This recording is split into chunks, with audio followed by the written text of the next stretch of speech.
Alice's Adventures in Wonderland, Chapter 10, The Lobster Quadrille. The Mock Turtle sighed deeply and drew the back of one flapper across his eyes. He looked at Alice and tried to speak, but for a minute or two sobs choked his voice. "Same as if he had a bone in his throat," said the Gryphon, and it set to work shaking him and punching him in the back. At last the Mock Turtle recovered his voice, and with tears running down his cheeks, he went on again. You may not have lived much under the sea." "I haven't," said Alice. "And perhaps you were never even introduced to a lobster."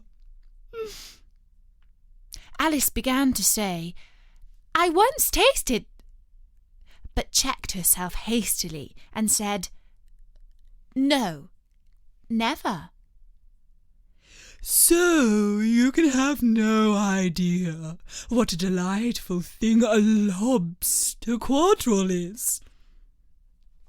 "No, indeed," said Alice. "What sort of a dance is it?" "Why," said the Gryphon, "you first form into a line along the seashore." "2 lines!" cried the Mock Turtle. "Seals, turtles, salmon, and so on, and then when you've cleared all the jellyfish out of the way—" "That generally takes some time," interrupted the Gryphon. "You advance twice, each with a lobster as a partner," cried the Gryphon. "Of course," the Mock Turtle said. "Advance twice, set to partners, change lobsters, and retire in the same order," continued the Gryphon. "Then, you know," the Mock Turtle went on, "you throw the lobsters," shouted the Gryphon with a bound into the air, "as far as you can." "Swim after them!" screamed the Gryphon. "Turn a somersault in the sea!" cried the Mock Turtle, capering wildly about. "Change lobsters again!" yelled the Gryphon at the top of its voice. "Back to land again, and that's all the first figure," said the Mock Turtle, suddenly dropping his voice. And the two creatures, who had been jumping about like mad things all this time, sat down again very sadly and quietly and looked at Alice. "It must be a very pretty dance," said Alice timidly. "Would you like to see a little bit of it?" said the Mock Turtle. "Very much indeed," said Alice. "Come, let's try the first figure," said the Mock Turtle to the Gryphon. "We can do without lobsters, you know. Who shall sing?"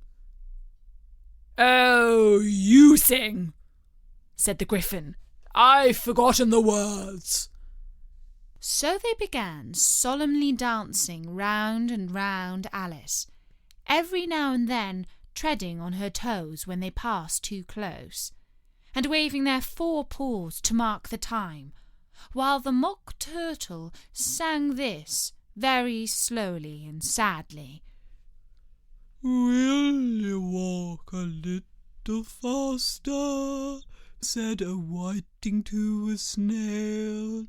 "There's a porpoise close behind us, and he's treading on my tail.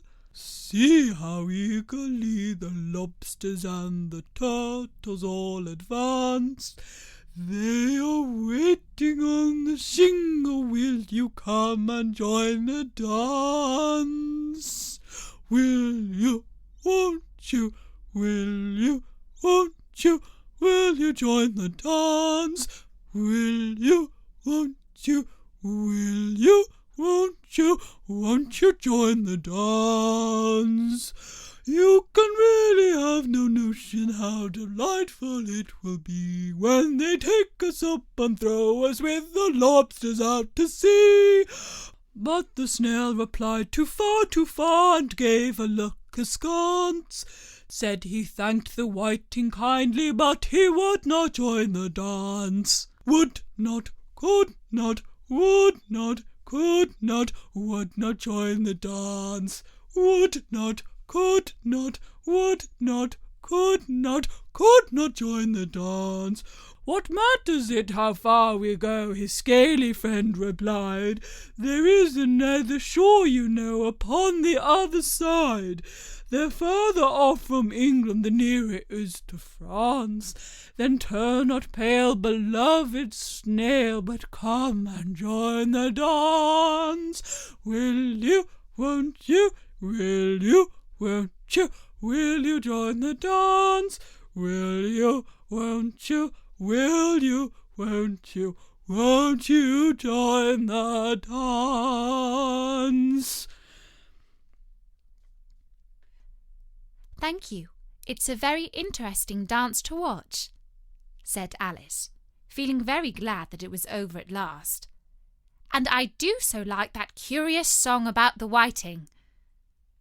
Oh, as to the whiting, said the Mock Turtle, you've seen them, of course. Yes, said Alice. I've often seen them at She checked herself hastily. I don't know where Din may be, said the Mock Turtle. But if you've seen them so often, of course you know what they're like. I believe so, Alice replied thoughtfully. They have their tails in their mouths, and they're all over crumbs. You're wrong about the crumbs, said the Mock Turtle. Crumbs would all wash off in the sea, but they have their tails in their mouths, and the reason is... Here the Mock Turtle yawned and shut his eyes. Tell her about the reason and all that, he said to the Gryphon.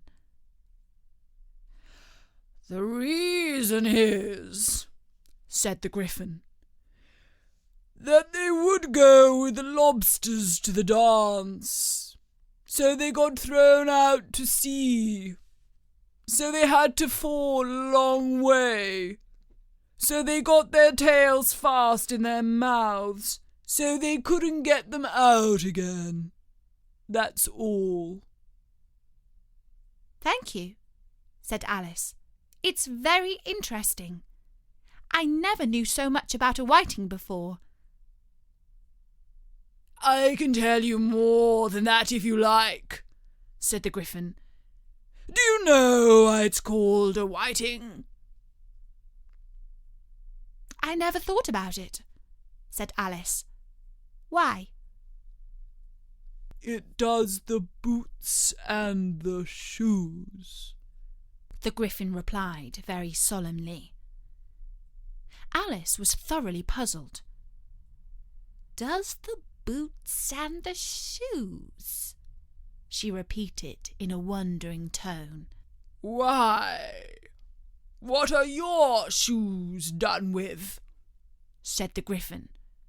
I mean, what makes them so shiny? Alice looked down at them and considered a little before she gave her answer. They're done with blacking, I believe. Boots and shoes under the sea, the Gryphon went on in a deep voice, are done with a whiting. Now you know. And what are they made of? Alice asked in a tone of great curiosity. Soles and eels, of course, the Gryphon replied rather impatiently. Any shrimp could have told you that. I'd been a whiting," said Alice, whose thoughts were still running on the song, "I'd have said to the porpoise, 'Keep back, please. We don't want you with us.'" "They were obliged to have him with them," the Mock Turtle said. "No wise fish would go anywhere without a porpoise." "Wouldn't it really?" said Alice in a tone of great surprise. "Of course not," said the Mock Turtle. "Why, if a fish came to me and told me he was going on a journey, I should say, 'With what porpoise?'" "Don't you mean purpose?" said Alice. "I mean what I say," the Mock Turtle replied in an offended tone. And the Gryphon added, "Come, let's hear some of your adventures." "I could tell you my adventures, beginning from this morning," said Alice a little timidly. "But it's no use going back to yesterday, because I was a different person then." "Explain all that," said the Mock Turtle. No, the adventures first," said the Gryphon in an impatient tone. "Explanations take such a dreadful time." So Alice began telling them her adventures from the first time when she saw the white rabbit. She was a little nervous about it just at first. The two creatures got so close to her, one on each side, and opened their eyes and mouths so very wide, but she gained courage as she went on. Her listeners were perfectly quiet till she got to the part about her repeating, "You are old, Father William," to the caterpillar, and the words all coming out different. And then the Mock Turtle drew a long breath and said, "That's very curious." "It's all about as curious as can be," said the Gryphon. The Mock Turtle repeated thoughtfully, "I should like to hear her try and repeat something now. Tell her to begin." He looked at the Gryphon as if he thought it had some kind of authority over Alice. "Stand up and repeat. 'Tis the voice of the sluggard," said the Gryphon. "How the creatures order one about and make one repeat lessons," thought Alice. "I might as well be at school at once." However, she got up and began to repeat it, but her head was so full of the lobster quadrille that she hardly knew what she was saying, and the words came out very queer indeed. "'Tis the voice of the lobster," I heard him declare. "You have baked me too brown, I must sugar my hair. As a duck with its eyelids, so he with his nose trims his belt and his buttons and turns out his toes. When the sands are all dry, he is gay as a lark, and will talk in contemptuous tones of the shark. But when the tide rises and sharks are around, his voice has a timid and tremulous sound." "That's different from what I used to say when I was a child," said the Gryphon. "Well, I never heard it before," said the Mock Turtle. "But it sounds uncommon nonsense." Alice said nothing. She had sat down with her face in her hands, wondering if anything would ever happen in a natural way again. "I should like to have it explained," said the Mock Turtle. "She can't explain it," said the Gryphon hastily. "Go on with the next verse." But about his toes, the Mock Turtle persisted. How could he turn them out with his nose? You know? It's the first position in dancing, Alice said, but was dreadfully puzzled by the whole thing, and longed to change the subject. Go on with the next verse, the Gryphon repeated impatiently. It begins, I passed by his garden. Alice did not dare disobey, though she felt sure it would all come wrong, and she went on in a trembling voice. I passed by his garden, and marked with one eye how the owl and the panther were sharing a pie. The panther took pie crust and gravy and meat, while the owl had the dish as its share of the treat. When the pie was all finished, the owl, as a boon, was kindly permitted to pocket the spoon, while the panther received knife and fork with a growl, and concluded the banquet by— What is all the use of repeating all that stuff? the Mock Turtle interrupted. If you don't explain it as you go along. It's by far the most confusing thing I've ever heard. Yes, I think you better leave off, said the Gryphon, and Alice was only too glad to do so. Shall we try another figure of the lobster quadrille? The Gryphon went on. Or would you like the Mock Turtle to sing you a song? Oh, a song, please, if the Mock Turtle would be so kind, Alice replied, so eagerly that the Gryphon said in a rather offended tone, No accounting for tastes. Sing her Turtle Soup, will you, old fellow? The Mock Turtle sighed deeply and began, in a voice sometimes choked with sobs, to sing this. Beautiful soup, so rich and green, waiting in a hot tureen. Who for such dainties would not stoop? Soup of the evening, beautiful soup. Soup of the evening, beautiful soup. Beautiful soup, beautiful soup. Soup of the evening, beautiful soup. Beautiful soup. Who cares for fish, game, or any other dish? Who would not give all else for 2 pennyworth only of beautiful soup?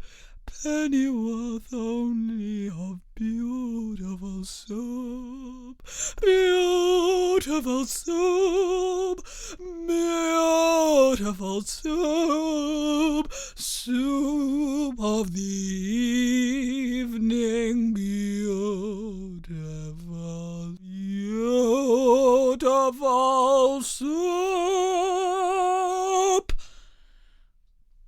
Chorus again, cried the Gryphon, and the Mock Turtle had just begun to repeat it, when a cry of, The trial's beginning, was heard in the distance. Come on, cried the Gryphon, and taking Alice by the hand, it hurried off, without waiting for the end of the song. What trial is it?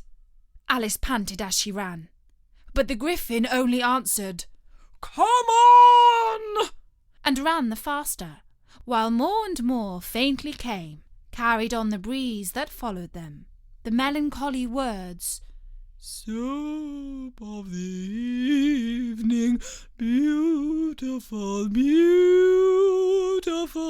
soup.